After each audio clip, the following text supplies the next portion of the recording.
I told y'all, I called it. But don't be too disappointed.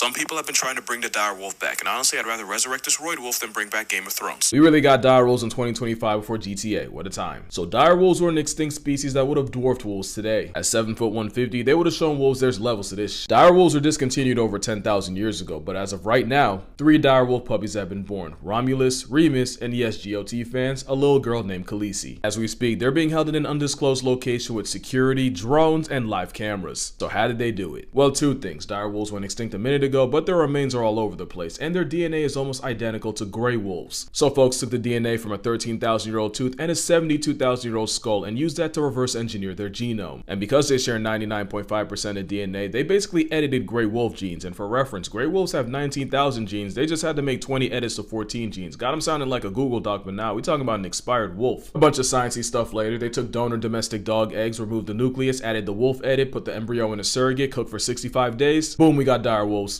Technically. Not really, they're more like genetically altered gray wolves, but you know what, close enough. Now that we done brought the dire back, scientists are talking about bringing past tense animals like the dodo, the thylacine, and even the woolly mammoth. Matter of fact, they already used mammoth DNA to create the woolly mouse, so we might get woolly mammoths before the 3rd Spider-Verse. I will say, there is a part of me that thinks about how nature spanked us every time we played God. Y'all know the Jurassic line. So worried about if we could, we just sped past whether we should. But the more you know.